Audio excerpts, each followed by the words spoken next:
예, 여러분 반갑습니다.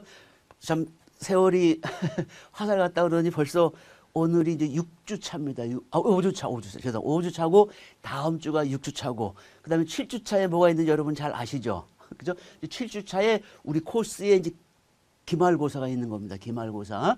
그래서 이 통신 들으시는 분들 위해서 잠깐 설명을 해드리면은 이제 기말고사는 그 온라인으로 들어가시면은 거기에서 이제 그 시험 문제가 온라인에 있을 겁니다. 그래서 그걸 보시고 그 온라인에서 직접 작성을 하셔서 온라인에서 보내시면은 바로 세이브가 돼가지고 각 지도 교수님들이 그거를 보고 채점을 할 수가 있게 됩니다. 그러니까 크게 어려움은 없을 거예요. 오프라인은 어떻게 되나요?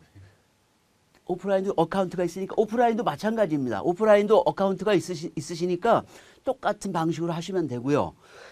그래서 혹시 오프라인 중에서 여기 와서 보시고 싶은 분은 혹시 희망하시는 분이 있으면 저한테 말씀해 주시면 몇 분이라도 여기 와서 프린트를 받아가지고 이렇게 하고 그러면은 뭐 그 다음에 방법은 될 것 같아요.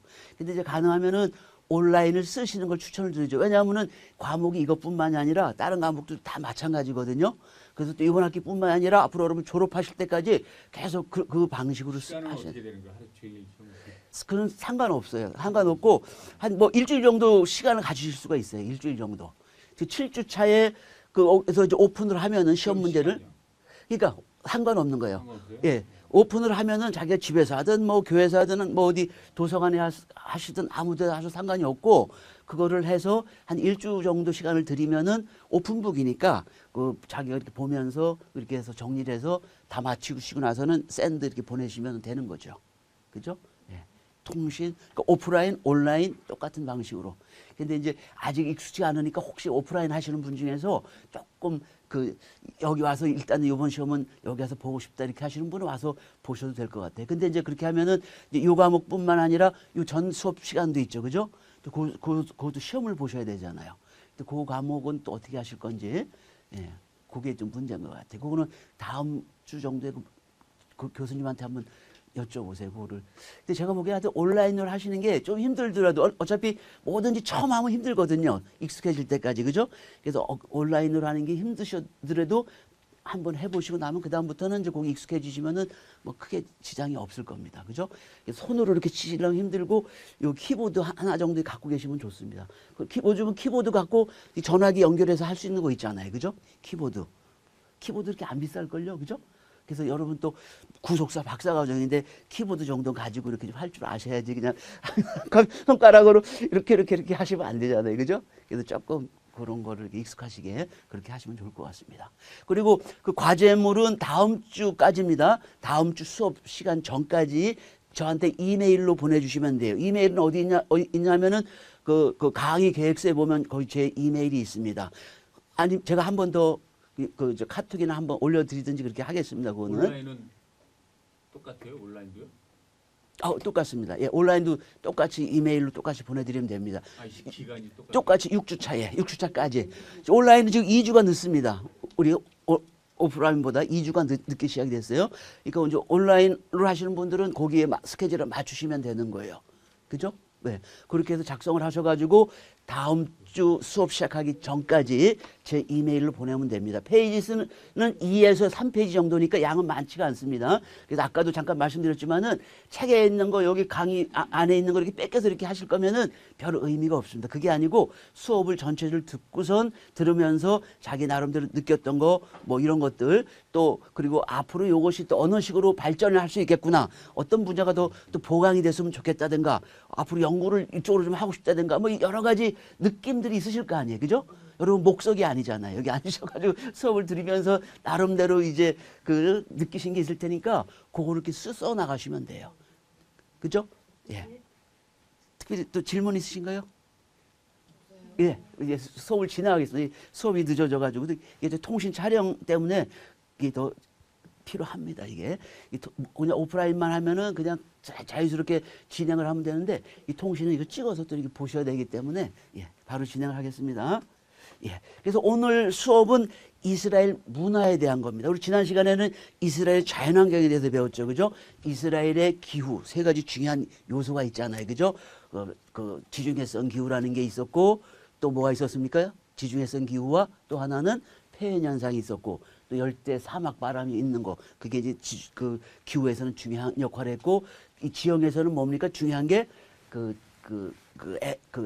뭐예요 요단 계곡이 큰 지진에 의해서 갈라지는 바람에 그것 때문에 여러 가지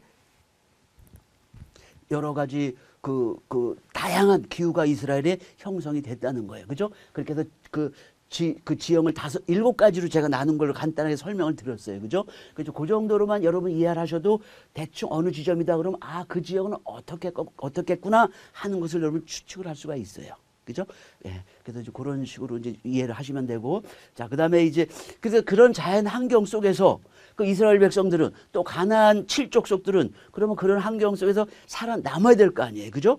우리가 애굽 사람과 메소포타미아 사람들은 어떻게 자기네들 그 자연 환경에 적응을 해서 살아남았는지 또 그렇게 휘황찬란한 거대한 문명을 만들었는지 우리가 이제 배웠습니다.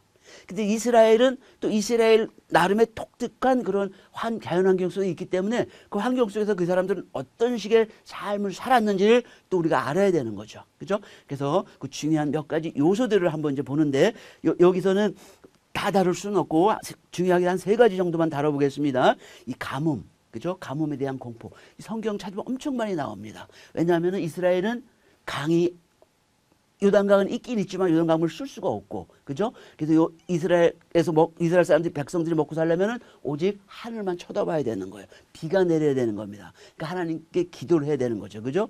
예, 그래서 그게 이제 가장 큰 특징이라고 볼 수 있죠.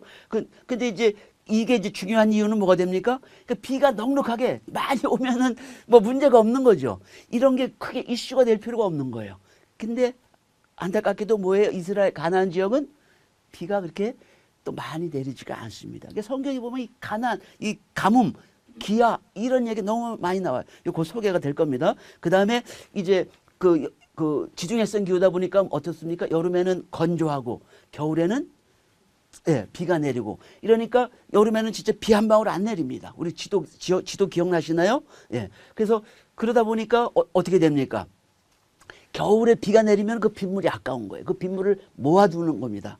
어디다 모아두냐면 물웅덩이를 파가지고 여기다가 모아두는 거예요. 그러면서 1년 내내 쓰는 겁니다. 그러니까 이런 것들이 여러분은 신경을 안 쓰고 성경을 읽으셔서 그렇지 실제로 성경에 보면은 이 물웅덩이 얘기도 엄청 많이 나오는 거예요. 예. 그것도 한번 알아보고 그 다음에 예루살렘.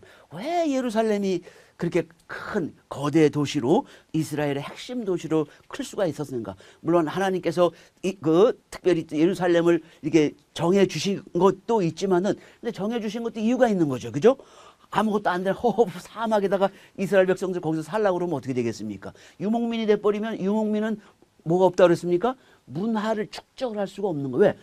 여기서 살다가 이사 갔다가 왔다 갔다 하면 뭐가 있습니까? 아무것도 없는 거예요. 그죠? 제 친구가 군인인데 군생활 왔다 갔다 하니까 뭐 살림이 나만 하는 살림이 하나도 없는 거예요. 이사를 수도 없이 다니니까. 그런 거는 마찬가지예요. 그죠? 이 문화라는 거는 정착 생활을 해게 축적이 돼가지고 나름대로 뭔가 삶의 패턴, 형식 이런 것들이 제대로 형성이 되는 겁니다. 그죠? 예루살렘도 그렇게 되는 거고요. 자, 그래서 먼저 첫 번째로는 가뭄에 대한 공포를 한번 알아보겠습니다. 가뭄에 대한 공포. 그래서 하늘만 바라보며 농사를 지어온 이스라엘 백성에게 비가 내리지 않는다는 것은 뭐예요? 아주 심각한 거죠. 목숨이 걸린 문제예요. 목숨이 걸려. 바로 기근하고 바로 연결이 됩니다. 여러분 가뭄, 기근, 흉년 이야기 성경에서 진짜 마음 먹고 세지를 않아서 그렇지 엄청 많이 나옵니다. 엄청 많이 나오는 거예요. 가장 쉬운 얘기로는 창세기에 그 믿음의 조상들 아브라함, 이삭, 야곱 거기만 봐도 가뭄 얘기 얼마나 나옵니까? 가뭄 때문에 이 사람들이 가나안 땅을 떠나서 아담과 야곱은 어디로 갔습니까? 애굽으로 간 거예요. 이삭은 애굽으로 가지 않고 어디로 갑니까? 블레셋 지역으로 가는 거예요. 그죠? 거기서 하나님 말씀에 순종해서 블레셋 가서 저도 거기서 농사를 지니까 수확이 얼마나 얻어? 100배의 수확을 얻은 거예요. 그죠? 결국은 그렇게 바뀐 이유가 뭡니까? 가뭄 때문에 그런 거. 비가 내리질 않아가지고 가나안 땅에서 먹고 살 수가 없었기 때문에. 그죠? 룻기 같은 것도 마찬가지예요. 룻. 나오미 나오는 얘기. 나오미가 왜 이스라엘 떠나서 어디입니까? 모압 족속 거기 가서 삽니까? 가뭄 때문에 먹을 게 없어서 그러는 거예요. 그렇게 해서 그래서 거기서 살다가 이제 하나님께서 식량을 주셨다는 그 얘기를 듣고 이제 거기서 이제 이스라엘 오는 얘기예요. 그 룻하고 관련돼서 나오는 얘기가 바로 그런 부분인 거예요. 뭐 사무엘하 왕상이 이런 데도 보면 전부 다 그 가뭄 때문에 엘리야 얘기, 그죠? 가뭄 심각한 거예요. 그런 것들이 그리고 나서 이 그 선지자들도 전부 다 이스라엘 백성들 하나님 명령 순종할 때 뭐로다 얘기합니까? 너희들에게 뭘 보내겠다는 거예요? 가뭄을 보내겠다는 거예요. 이스라엘 백성들에게. 그런 성경 구절이 엄청 많이 나옵니다. 그거 제가 거기다 쭉 적어놨지만은 이런 것도 나중에 한번 찾아보십시오. 그러니까 이 정도로 그러니까 성경을 이해하는데 이런 거를 이해를 못하고서 성경을 본다 그러는 것은 뭐예요? 그러다 보니까 자꾸 성경을 어떤 식으로 해석을 하는 겁니까? 우리 한국식으로 해석을 하는 거예요. 한국식으로. 우리 한국 분들은 가뭄에 대해서 얼마나 고통을 당하면서 살아오셨습니까? 물론 살긴 살았어요. 그죠? 농사 짓는 분도 옛날에 한국도 보면 뭐 봄가뭄이니 뭐니 막 이래가지고 하는 건 있긴 있지만은 이스라엘처럼 심각하지는 않았던 거예요. 한국의 문제는 땅이 좁은 게 문제지 물이 적어서 농사를 못 짓고 뭐 이런 부분은 그렇게 심각한 게 아닌 거예요. 그죠? 그러니까 이 성경이 쓰여진 배경은 어디에? 가나안 지역이거든요. 그러니까 가나안 지역이 이런 일이 있기 때문에 그런 것을 이해를 해야 와, 이게 왜 이렇게 자꾸 그 성경에서 이 중심 주제들이 자꾸 여기에 맞춰서 이렇게 진행이 되는가를 우리가 알 수 있는 거예요. 왜? 누구에 대한 이야기니까? 이스라엘 백성들에 대한 이야기니까. 왜? 1차 독자는 누굽니까? 1차 독자는 이스라엘 백성들인 거예요. 우리는 2차 독자예요. 그러니까 하나님이 그 이스라엘 백성들에게 한 얘기를 우리는 그 사람들 입장이 돼서 공부를 해야 되는 거예요. 그러니까 그게 어려운 거예요, 사실은. 우리가 이스라엘 백성이 돼야 되니까. 그 사람들 만나봤습니까? 뭐 거기 살아봤습니까? 그게 힘든 거예요, 사실은. 그러니까 우리 하나님 말씀을 정확하게 이해하려면은 이런 문화를 우리가 잘 이해를 해야 되는 거예요. 그러니까 여러분들이 좀 더 이제는 그동안 성경 공부를 많이 하셨잖아요. 그죠? 근데 대개 보면은 한국인의 관점에서 여태까지는 성경을 공부하셨던 거예요. 이제는 어떻게 돼요? 구속사 박사 공부하시는 분들은 거기서 머무르시면 안 되는 거예요. 남을 가르치려면 어떻게 해야 돼요? 이제는 이스라엘 백성들의 관점, 그 가나안의 문화를 이해하는 그 토대 위에 성경을 이해를 해야 하나님 말씀을 그만큼 정확하게 이해할 수가 있는 거예요. 그죠? 그게 엄청난 그 업그레이드 발전이 되는 거죠. 그러니까 여러분들한테 그런 걸 볼 줄 아는 눈이 여러분한테 이제 생기셔야 되는 거예요. 이 과목을 듣고 이런 거 없이 듣고도 그냥 그런 거 없이 이렇게 다시 원래대로 빽하게 되면은 이 과목의 가치가 별로 없는 거예요. 그죠? 예. 이 문화의 가치, 성경의 배경에는 가나안과 이스라엘 백성들의 그 문화가 깔려 있다는 거예요. 그걸 딱 알고서 성경을 읽어야 정확하게 읽을 수가 있는 거예요, 성경을. 자, 그래서 보면은 그 비가 내리지 않는 가나안 땅은 마치 뭐가 같냐면은 나일강 없는 애굽. 그죠? 이게 또 넘어가 버렸네.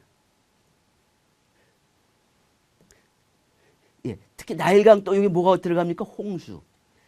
여러분 나일강 홍수 이제 기억하시죠? 자, 하도 많이 해가지고 여러분 제서울 듣는 분은 나일강 홍수 안 잊어버리실 거예요. 그죠? 나일강 홍수가 없는 이스라엘 애굽은 이게 존재할 수가 없는 거예요. 아무것도 다 야만인들이 돼버리는 거예요.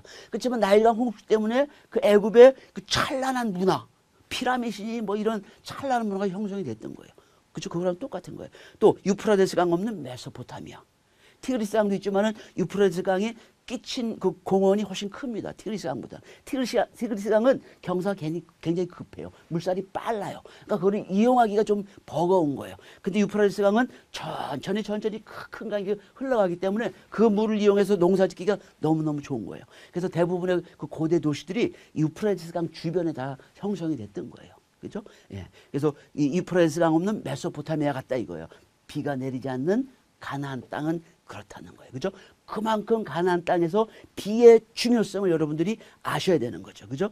그렇게 해서 하나님께서 딱 그 많은 부분의 성경에 보면 뭐라고 말씀하시냐면은 요거는 이제 신명기 28장 23절은 뭐냐면은 이제 가나안 땅에 들어가기 직전 28장이 다 끝나가는 거예요. 신명기가 마지막으로 이제 그 율법을 재강론을 하면서 이제 마지막으로 축복과 저주를 이제 이 모세가 이스라엘 백성들에게 하는 거예요. 거기에 보면은 바로 이 축복과 저주의 핵심 내용 중에 하나가 바로 이 비에 관한 그러한 것이죠.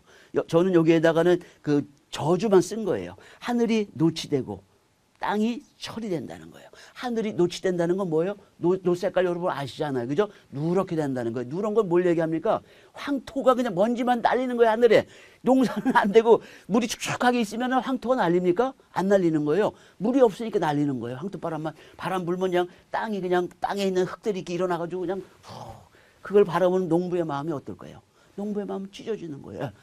죽어야 먹을 게 없으니까 어떻게 되는 거예요? 결국은 죽게 되는 거잖아요. 그런 모양이 여기 적혀 있는 거예요. 여러분들 하늘이 노치된다 할 때 그 간절함 여러분이 느껴보셨나요? 성경 읽으실 때 예. 이 문화를 모르면 그걸 느끼질 못하는 거예요. 또 땅이 철이 되는 거예요. 철이 쎄. 그거를 거기다 씨를 뿌리면 뿌립니까? 그 철을 땅을 이렇게 깨 부수고 거기다 씨를 뿌려야 되는 거잖아요.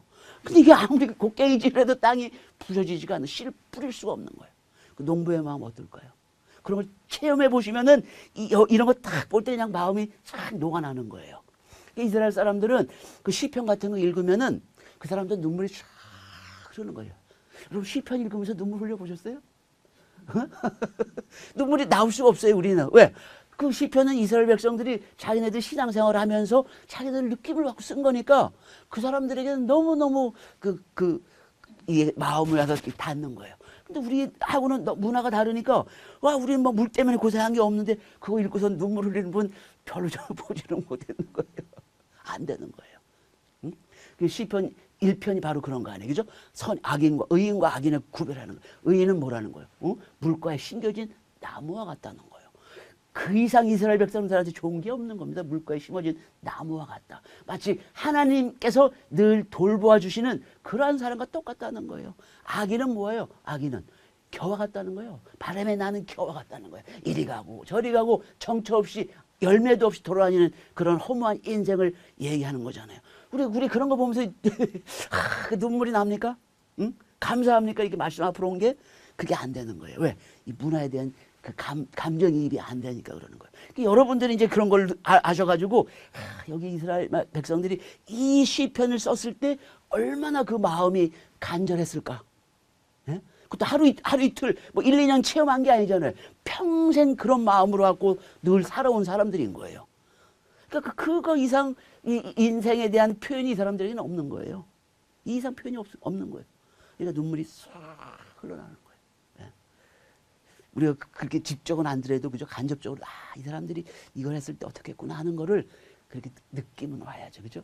그래야 이 성경을 보고 이런 마음 하나님께서 이런 마음을 우리에게 좀 원하시는구나. 우리가 이러한 간절함이 있어야 기도를 하더라도 그죠? 이러한 간절함이 있어야 하나님께서 그 기도를 들어주시지.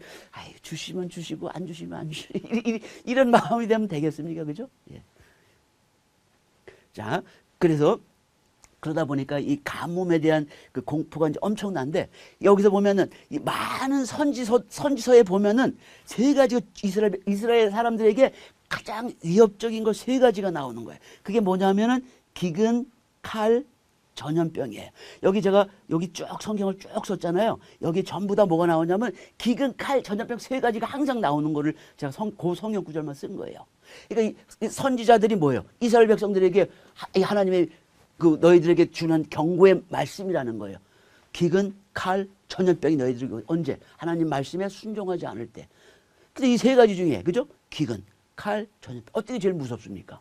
다 무서운 거죠 사실은. 칼은 뭘 얘기합니까? 전쟁을 얘기하는 거예요. 누가 쳐들어온다는 거예요 이스라엘에. 아수르 바벨론 쳐들어오면 뭐 완전히 이제 풍비박산돼 버리는 거 아니에요 이스라엘이. 그죠? 근데 이제 그런 경우는 별로 없었어요 이스라엘 역사에 보면은. 그죠? 외부에 적이 들어와가지고 이스라엘이 박살이 난 적이 몇 번 있습니까? 성경 읽어보면은 몇 번은 안 돼요. 그러니까 이스라엘은 다른 나라들이 이 나라를 내가 뺏어가지고 그 나라의 이익을 내가 착취해야 되겠다. 이럴 수 있는 그런 조건이 갖춘 나라가 아닌 거예요. 탐이 안 나는 나라예요. 솔직히 말씀드리면 이 가나안 땅은. 근데 왜 아수르도 그렇고 바벨론도 오느냐?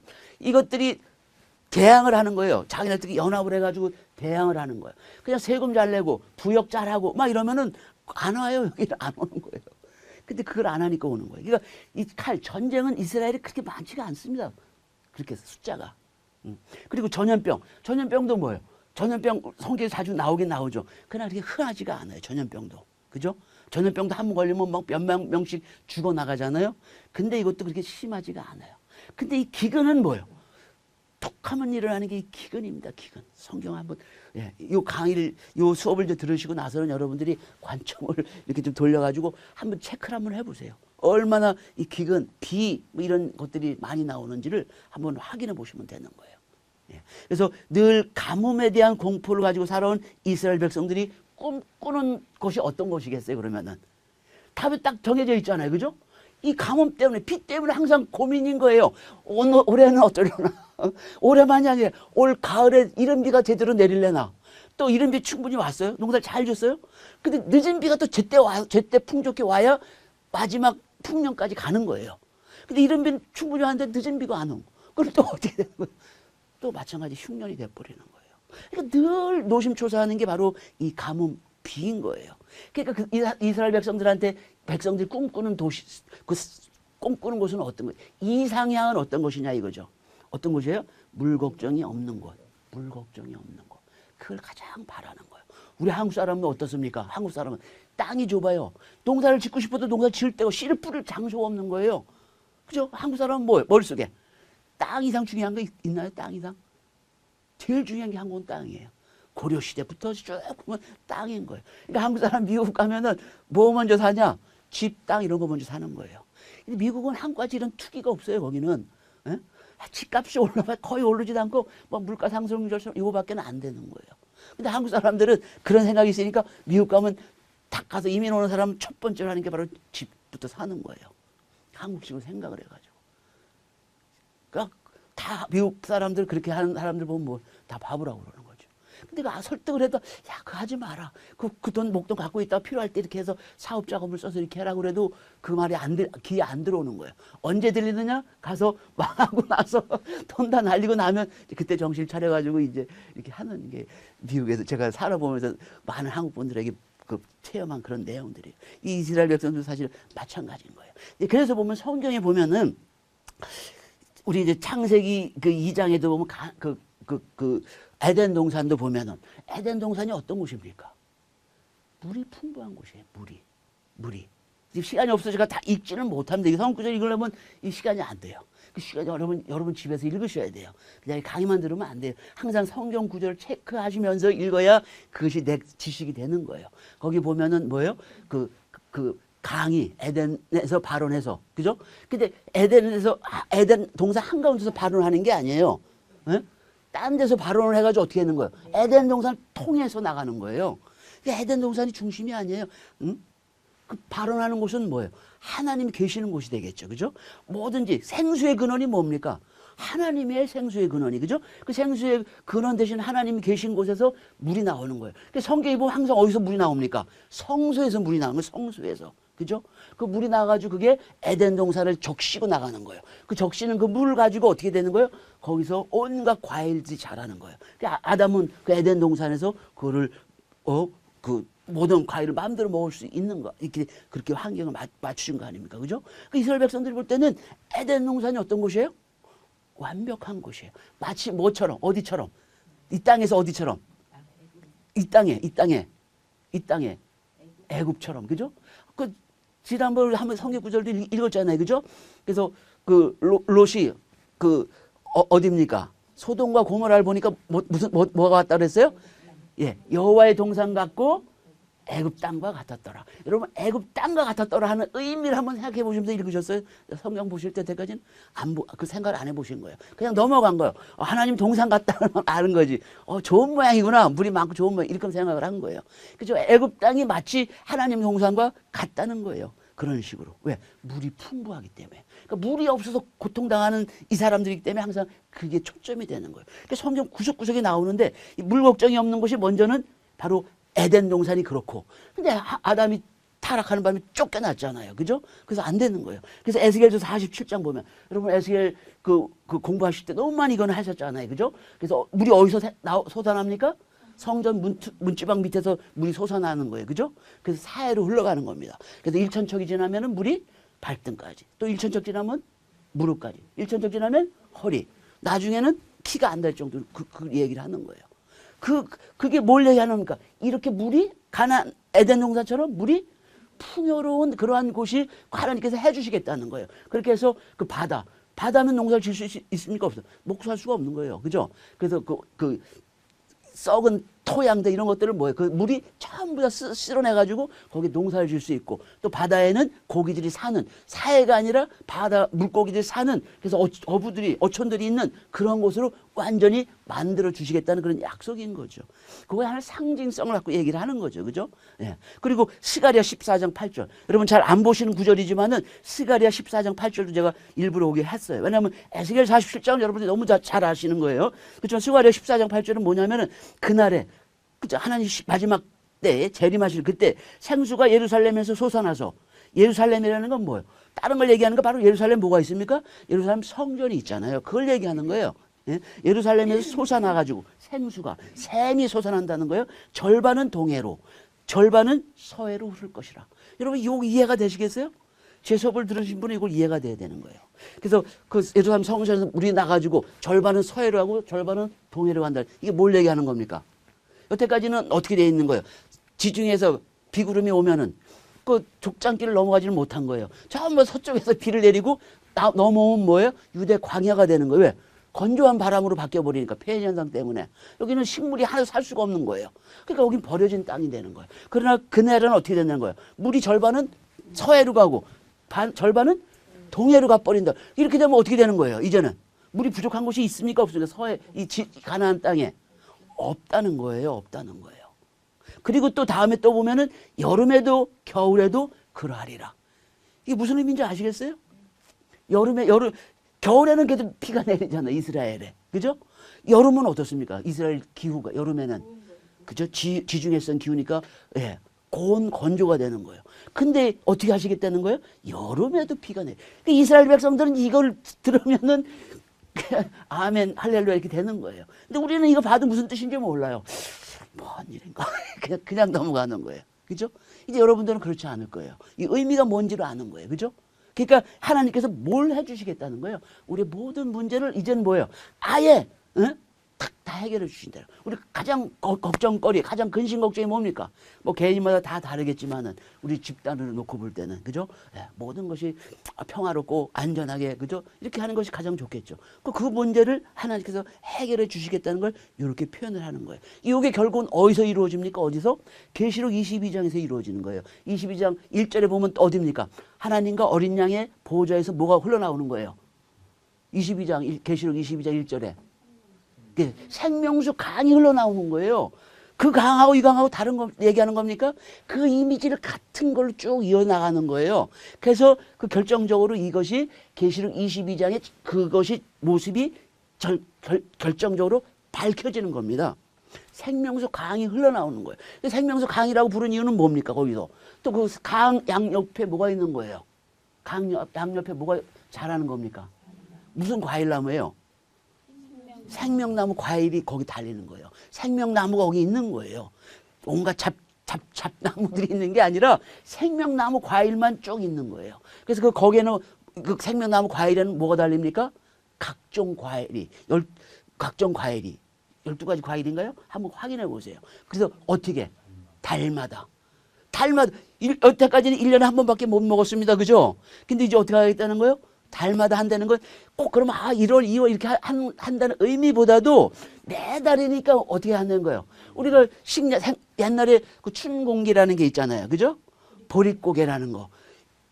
그때는 먹을 게 없는 거예요. 그러니까 매달 이렇게 나온다는 건 뭘 얘기하는 거예요? 식량 문제 같은 이런 것들이 완전히 다 해결해 주신다는 그런 것을 의미를 하는 거예요. 이런 것들이. 그죠? 그런 의미가 전부 다 차 있잖아요. 에덴 동산 창세기 에덴 동산부터 마지막 계시록의 완성이 될 모습까지. 그죠? 이 일관성이 있습니까? 없습니까? 성경이. 쭉 일관성 있게 흘러가는 건데 우리는 그거를 이해를 못 하니까 그냥 대충 다 넘어가 버리는 거예요. 그죠? 여태까지 그렇게 읽으신 거예요. 그렇게 이제 앞으로는 그렇게 하시면 안 되는 거예요. 이 구속사라는 게 뭡니까? 구속사. 제가 몇 번 말씀을 드렸던 것 같은데 구속사라는 거는 아담 타락 이후 아담을 창조하신 것도 하나님이고 계획에서 창조하신 거죠. 근데 그 아담이 제대로 자라질 못하고 타락을 한 거예요. 자기 욕심이 들어간 거예요. 하나님처럼 되고 싶은 욕심이 들어간 거예요. 교만이 들어간 거죠. 응? 그 가만히 냅두면 어떻게 돼요? 뱀처럼 될 거 아니에요? 그 뱀말을 들어서 뱀의 후예가 돼버린 거 아니에요? 그 쫓겨난 거예요. 그래서 다시 그걸 회복을 해야 되잖아요. 그죠? 그 역사가 구속사인데, 그죠? 그 창세기부터 계시록까지 그 하나님의 그 구속 역사가 각각 전부 다 다루면 됩니까? 안 됩니까? 그러면 안 되는 거예요. 성경 66권은 누가 쓴 겁니까? 하나님께서 쓰신 거예요. 하나님께서 이 영감을 보내주셔가지고 각 시대마다 저자들을 하나님 고르셔가지고 그걸 통해서 쓰신 거라고요. 그러니까 제1저자는 결국은 누구예요? 하나님이고 제2저자들은 하나님께 쓰임을 받은 그분들이 제2저자가 되는 거예요. 그러면 하나님께서 전체를 기획하신 거 아니에요. 그죠? 그러면 그 흐름이 일관성 있게 흘러가야지. 한 번은 이렇게 갔다, 한 번은 저렇게 갔다, 막 이러면은 집을 짓는데 이게 초가집인지 양옥인지 무슨 빌딩인지 구별할 수 없을 정도로 이렇게 이 성경이 구성이 됐다 그러면은 이게 하나님 말씀입니까 이게? 하나님 계획이 없는 거죠. 엉터리 계획이 있는 거죠. 그러면 그게 아니라는 거예요. 우리가 몰라서 그런 거지, 그죠? 보면은 이렇게 모든 것이 짜임새 있게 완벽하게 한 저자에 의해서 시작부터 끝까지 쫙 흘러간다는 거예요. 그게 뭐예요? 그게 바로 구속사라는 거예요. 그러니까 우리는 여태까지 성경을 66권을 읽었지만은 앞으로 어떻게 읽으셔야 된다는 거예요? 성경을 한 권으로 읽으셔야 된다는 거예요. 한 권으로. 그럼 그렇게 읽으실 수 있어요? 한 권으로? 쉽지가 않죠. 그렇게 읽기가. 그러니까 그만큼 우리가 이제 이 성경 연구를 많이 하고 그렇게 해야 되는 거예요. 우리 교회 과제가 이제 그런 거예요.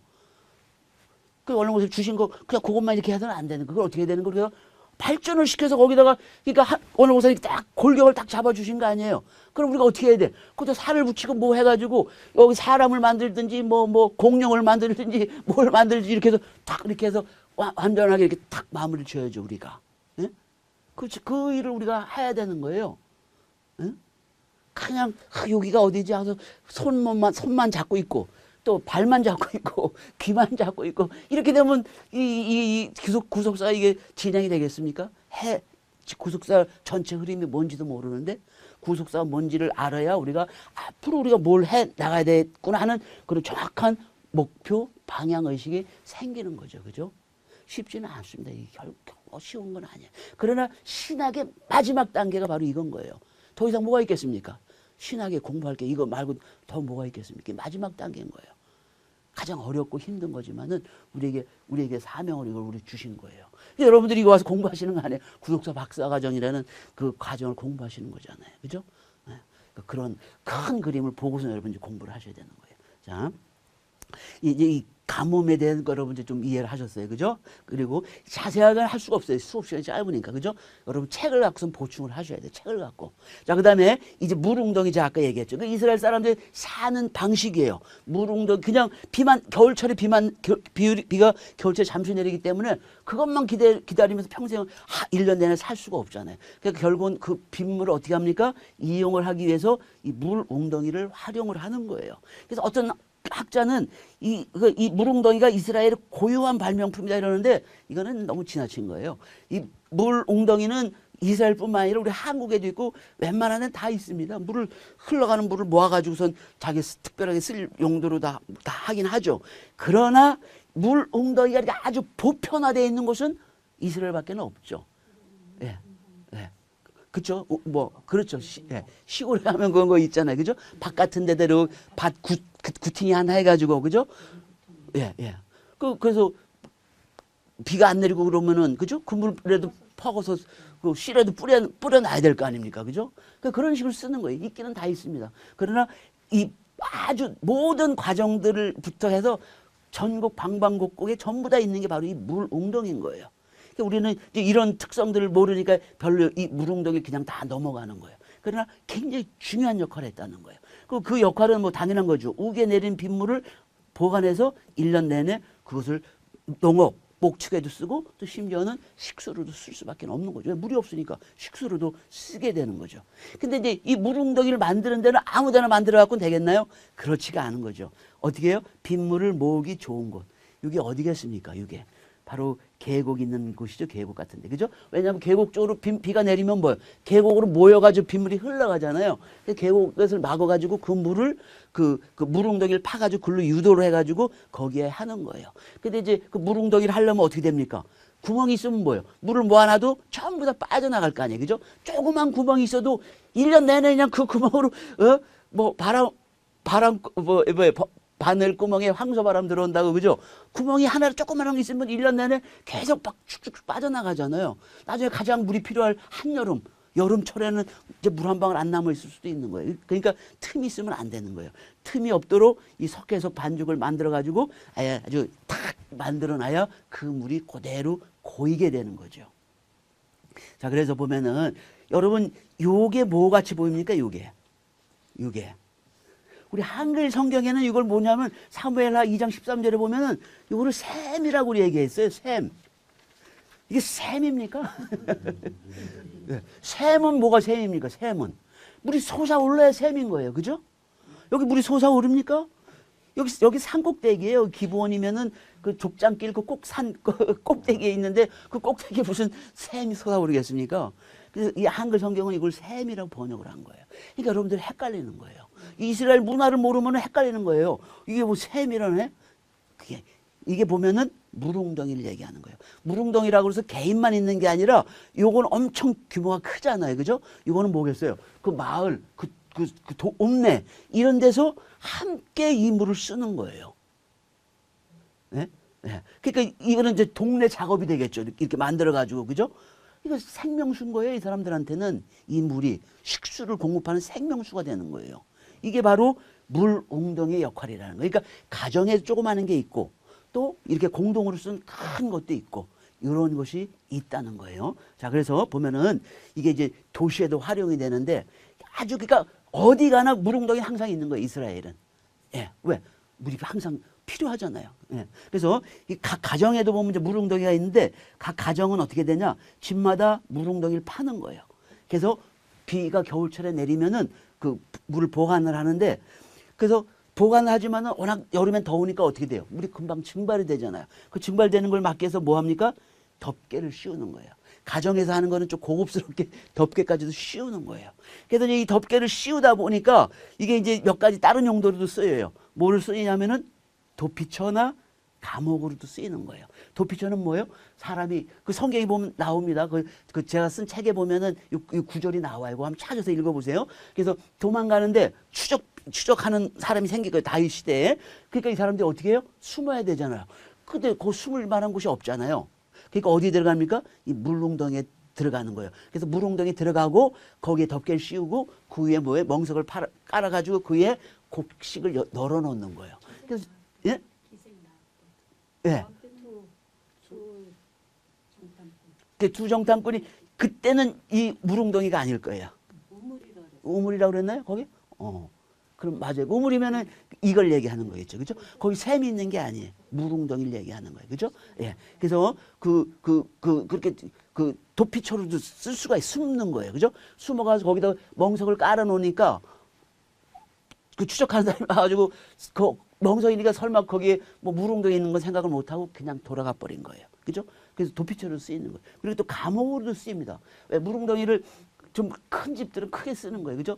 가난한 집은 땅도 좋고 그러니까 작게 하지만은 좀 큰 집들은 뭐예요? 크게 만들어가지고 쓰는데 뭐 물을 쓰다 보면은 이제 물이 줄고 그러잖아요. 그러면 빈 공간이 있잖아요. 그죠? 거기 쇠창살 이렇게 만들어가지고 거기에 감옥으로도 쓰는 거예요. 그런 것들을 우리가 성경에서 읽어볼 수가 있는 거예요. 그죠? 감옥을 위한 감옥을 따로 만든 것이 아니라 물웅덩이를 감옥으로 만드는 거예요. 그죠?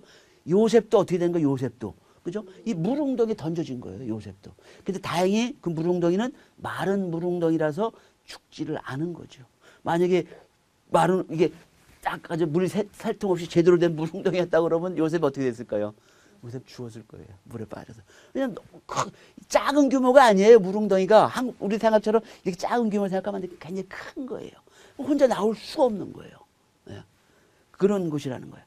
그리고 한 가정에 두 개를 만들기도 하는 거예요. 그래서 하나는 지붕에 떨어지는 빗물을 받는 거예요. 지붕은 좀 깨끗하잖아요. 그죠? 또 하나는 뭐예요? 땅에서 흘러가는 물을 막 받아놓는 거예요. 그 땅에서 막 먼지하고 뭐하고 막 그렇게 될 거 아니에요. 그죠? 그 물도 아까운 거예요. 그래서 땅에서 흘러가는 거는 뭐 막 쓰는 물을 쓰는 거고 이 지붕 위에서 떨어지는 물을 받아놓는 거는 식수 같은 거 이런 거를 이제 쓰는 거고. 예. 이게 바로 그 물웅덩이의 가장 기본적인 요소인 거예요. 자, 근데 이제 이 물웅덩이도 보면은 문제점이 있는 거죠.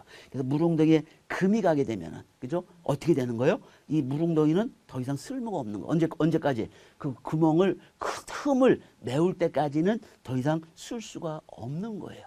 그래서 이 예레미야서 2장 13절에 보면은 이 터진 웅덩이를 얘기하는 거예요. 너희들이 뭐라는 거예요? 생수의 근원이신 하나님을 버리고 어떻게 되는 거예요? 크고 튼튼한 물웅덩이를 만들어 놓고 그거 보고서 만족하고 있다는 거예요. 내가 이렇게 튼튼한 물웅덩이를 만들어 놨으니 이제 앞으로 뭐 당분간 5년, 10년은 걱정 없겠지. 이러고 있다는 거예요. 근데 그럴까요? 이제 그게? 이게 뭐에 약점이 있을까요? 이게? 응? 지진이 문제예요. 지진. 이스라엘에 지진이 자주 일어나잖아요. 그죠? 지진이 딱 일어나면 어떻게 되는 거예요? 아무리 이제 벽돌 건물 이런 것도 지진 나면 금이 착착착 가잖아요. 근데 이런 물웅덩이는 더 말할 나위도 없는 거죠. 그죠? 금이 조금이라도 탁 가게 되면 그 웅덩이 쓸 수 있어요? 없어요? 못 쓰는 거. 물이 다 빠져나가 버리는 거예요. 쓸 수가 없게 돼버리는 거예요. 예. 하나님이 경고하시는 거예요. 니네가 아무리 튼튼한 물웅덩이였다고 그거 보고서 만족한다? 그렇지, 그렇게 안 된다는 거예요. 하나님께서 살짝만 흔들어 놓으시면은 이 물웅덩이가 어떻게 된다는 거예요? 터진 웅덩이가 된다는 거예요. 아무리 화려하고 튼튼한 그 웅덩이 소용이 없다는 거예요. 그죠? 그러니까 생수의 근원이신 하나님께 의지를 해야지 좋은 물웅덩이 파놨다고 그거 의지하고서 살다가는 어떻게 된다는 거예요? 예, 큰일 난다는 얘기죠. 그죠? 예. 그리고 이제 물웅덩이를 이제 하다 보면은 이 토사 문제가 생기죠. 왜냐하면은 그 계곡에 따라서 물이 내려올 때 물만 내려옵니까? 거기에 모래도 내려오고 자갈 작은 것들도 같이 쓸려서 내려오잖아요. 그러니까 그게 금방 메워져 버리는 거예요. 그럼 어떻게 됩니까? 그걸 토사를 파내야 되는 거죠.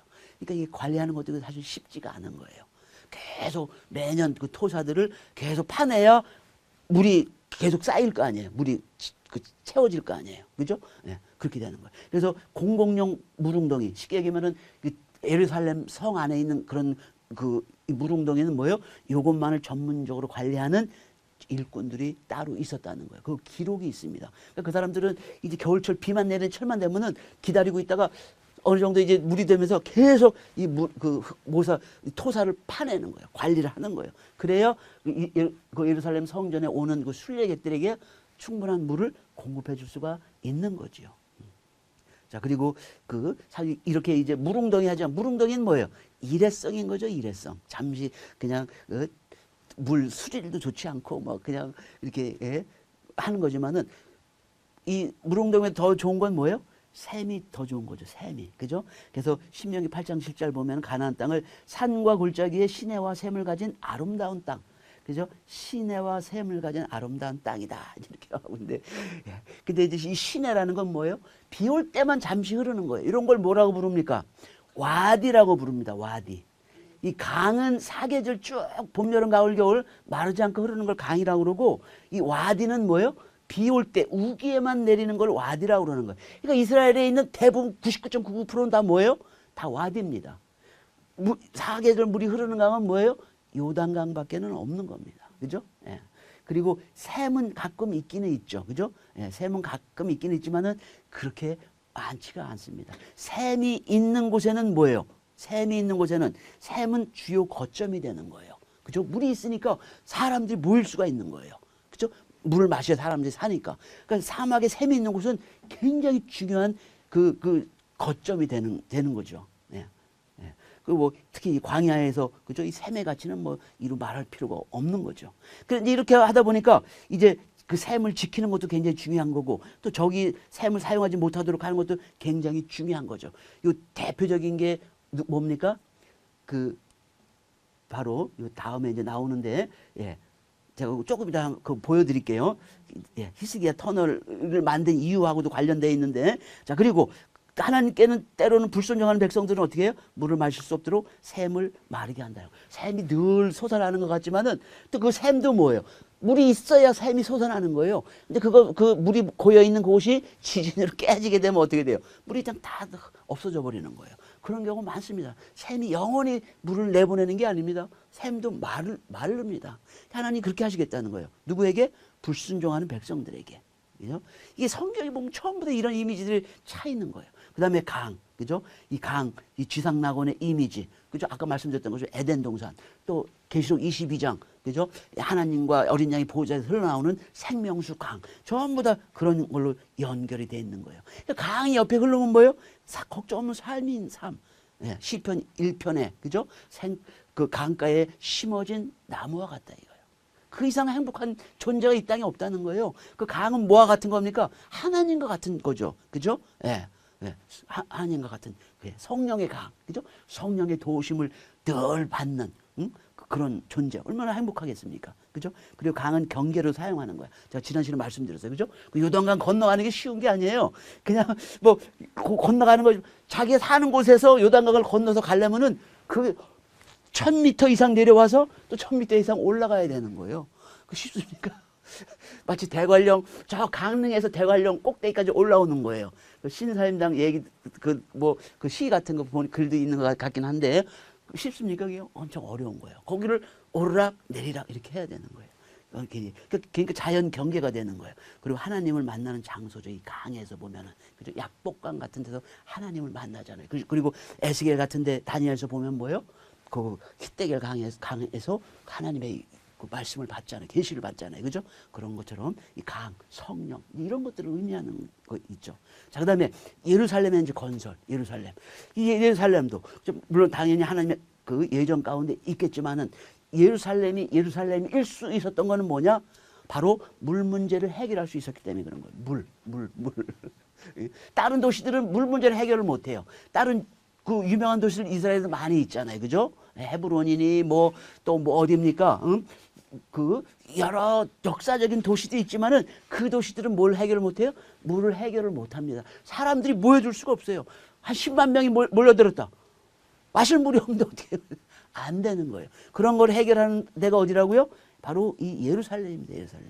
그래서 그 예루살렘 모습을 한번 보면은요. 왜 예루살렘이 이렇게 클 수가 있었던가? 예.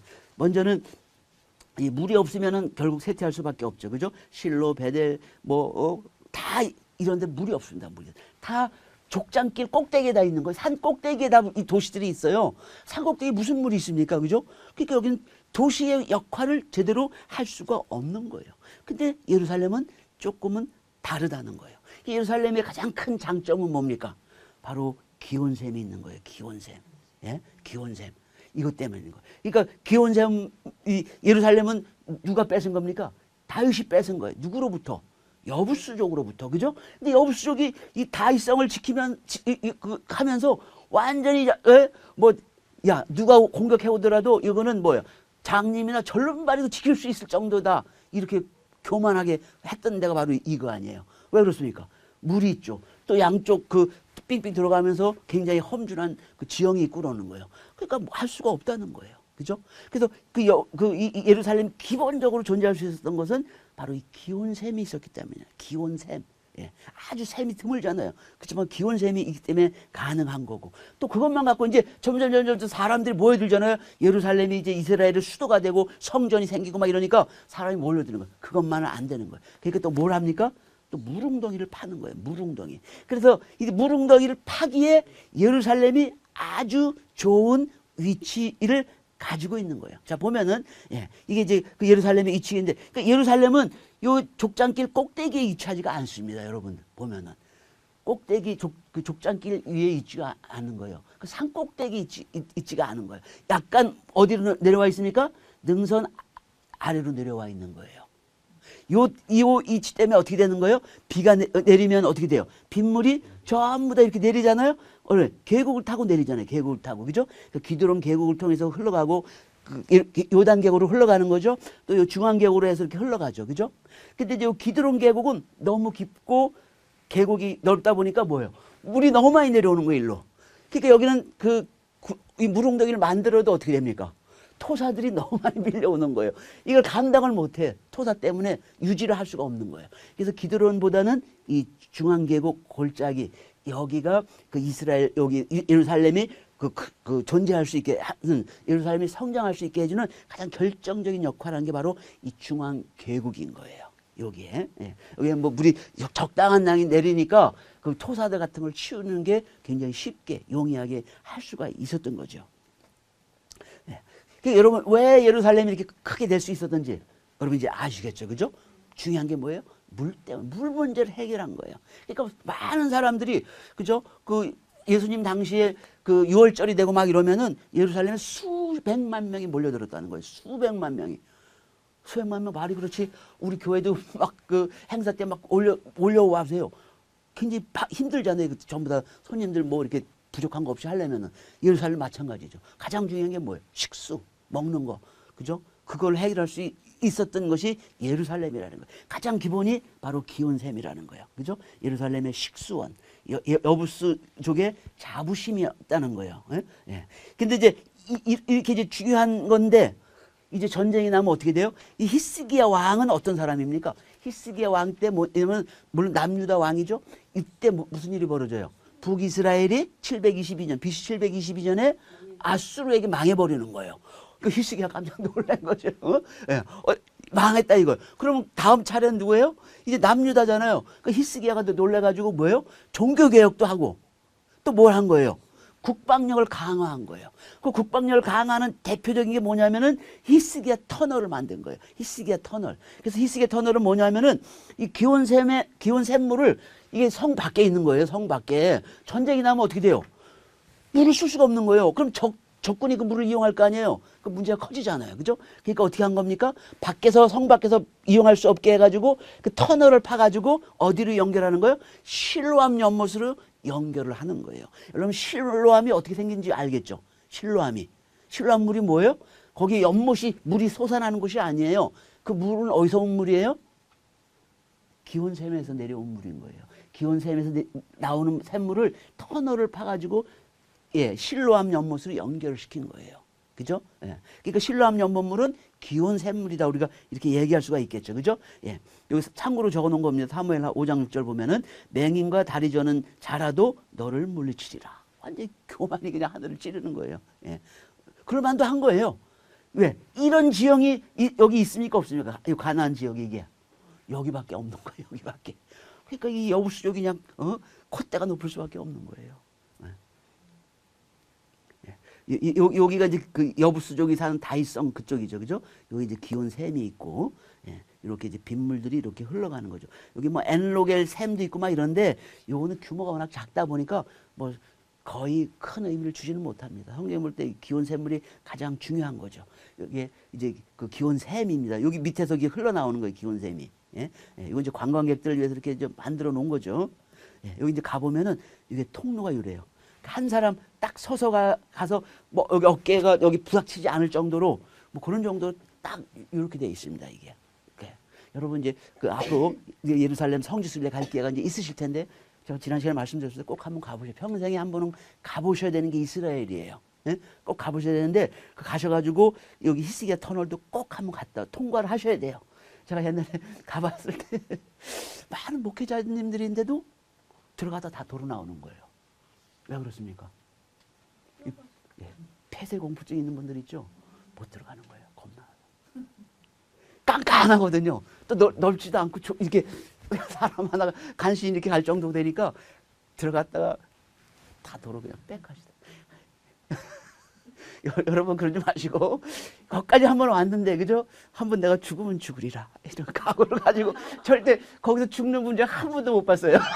걱정하지 마시고 걱정하지 마시고 가시면 꼭 이거 한번 가보셔야 돼요. 그래 가봐야 이게 얼마나 중요한 역사적 가치가 있는지를 아는 거예요. 그러니까 사실은 우리 목요일 구금 예배 하고 그럴 때 이 시기에 터나 이런 것을 좀 설교를 한번 하셔야 되는 거예요. 얼마나 중요한 겁니까 이게 국방력 강화에. 지금 북한 땅굴 뭐 어쩌고저쩌고 하지만은 옛날에 이런 거를 만들 수 있는 이 힘이 안 되는 거예요. 그렇지만 이걸 만들었다는 대단한 거예요. 이 가치를 잘 몰라요 우리가. 이런 부분들은. 이거 이제 설명을 하려면 자꾸 길어지는데 이 히스기야 터널이거든요. 그래서 이제 여기 기온 샘물이 여기 있는 거예요. 그래서 사실은 이게 이제 여기가 이제 실로암 연못인데 사실 이렇게 직선으로 이렇게 파내려와야 되는데 옛날에 측량 기술이 없잖아요. 밑에 바위산에 석회암 바위 쫙 있는 데인 거예요. 그 측량 기술이 없으니까 어떻게 되는 거예요? 한 팀은 여기서 파서 올라 들어가고 한 팀은 파서 내려가고 이렇게 하는데 이 망치로 다 끈을 이렇게 깨면 돌을 깨면서 올라가는 거예요. 그 저쪽에 소리 들어가면서 저쪽에 있는 거 듣고서 우리 이렇게 하고 이렇게 들어가면서 이렇게 깬 거예요. 아무것도 없는 상태에서. 그러니까 가다 보니까 이게 큰 S자로 이렇게 돼 있는 거예요. 이렇게 가다 보니까 한참 파서 들어가 보니까 이쪽에서 들리거든요. 다시 일로 파 들어가고. 이 사람들도 마찬가지인 거예요. 여기 파란 게 그 꼭대기에서 이렇게 밑에서 내려본 거예요. 이렇게 S자 모양으로 이렇게 돼 있잖아요. 그죠?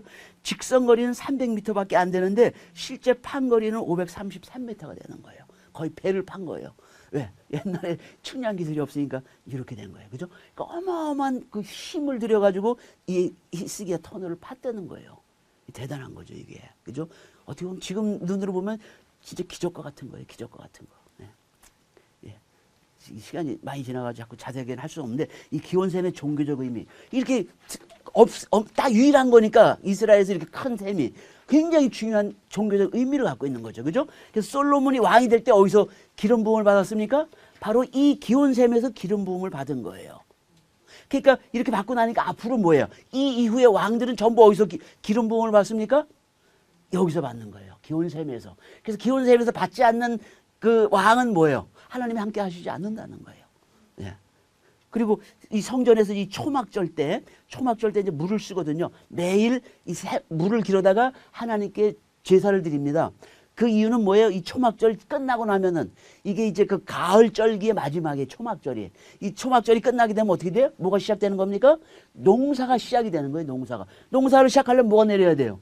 비도 무슨 비가 내려야 돼요? 이른비가 내려야 되는 거예요, 이른비가. 바로 그 이른비를 내려달라고 뭘 하는 거예요? 초막절 때 물을 갖다가 하나님께 제사를 지내는 거예요. 근데 그 물을 어디서 뜹니까? 바로 이 기온샘에서 뜨는 거예요.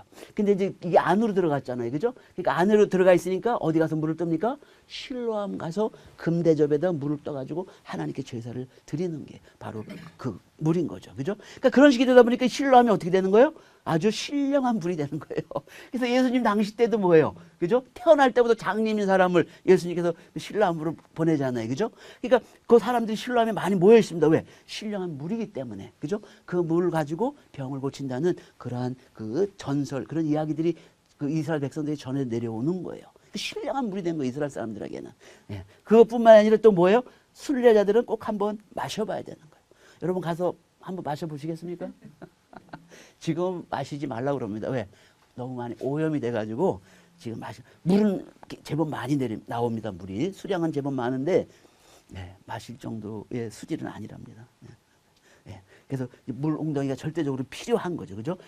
왜? 예루살렘 수도로서 인구가 폭발적으로 늘어나거든요. 물이 필요합니다. 순례객들이 어마어마하게 방문하는 거예요. 그러니까 식수를 쓸 수 있게끔 준비를 해야 되는 거죠. 그래서 이 미슈나에 보면은 이 성전 뜰 안에만, 이거 민간인이 쓰는 게 아닙니다. 성전에서 쓰는 거예요. 물웅덩이가 몇 개요? 36개. 이 조그만한 물웅덩이가 아니에요. 엄청난 큰 물웅덩이에요. 여러분 성지순례 가시면은 거기 가면은 이 물웅덩이 한번 가보실 기회가 있어요. 사실 물웅덩이라기보다도 빌딩이에요, 빌딩. 물웅덩이가 막 그 기둥 있는 그 빌딩이에요. 그 성전 터 아래 가면 있어요. 근데 대부분 이 의미를 잘 모르니까 안 가고 또 가도 뭐 그냥 별로 덤덤하게 이게 뭐에 쓰는 건가 이런 식이 돼버리는 거예요. 근데 우리 배우잖아요. 이 물웅덩이 얼마나 중요한가. 그죠? 성전에서 뭡니까? 이 양 같은 거 잡으면 어떻게 돼요? 더러운 양을 막 똥 묻고 막 이런 거 그냥 하나님께 제사 드립니까? 그러면 안 되죠. 그죠? 어떻게 해야 돼요? 깨끗이 씻어야 되는 거예요. 깨끗하게. 물이 있어야 씻을 거 아니에요. 그거를 하기 위해서 이 물웅덩이 만드는 거. 몇 개요? 36개예요. 예? 어마어마 규모의 물웅덩이가 있어요. 지금 남아있는 게 있어요. 그러니까 여러분 눈을 한번 실제로 한번 가서 확인해 보세요. 예. 그리고 전쟁 나면 어떻게 물이 있어야 되잖아요. 그죠? 예, 굉장히 중요한 식수원이죠. 그래서 요세푸스에 따르면요. 예루살렘이 적에게 포위당하였을 때 물이 없어서 항복한 적은 없다는 거예요. 그러니까 뭘 얘기합니까? 물웅덩이가 아주 잘 발달이 돼 있었다는 거예요. 충분한 물웅덩이가 준비가 돼 있었다는 거예요. 그러니까 물이 부족한 적은 없었다는 거예요. 그죠? 예, 이렇게 이스라엘 백성들이 그 물을 이용해서 그렇게 삶을 살아왔다는 거예요. 예, 여기까지 구강을 마치고 우리 조금 쉬었다가 식강을 계속하도록 하겠습니다. 예.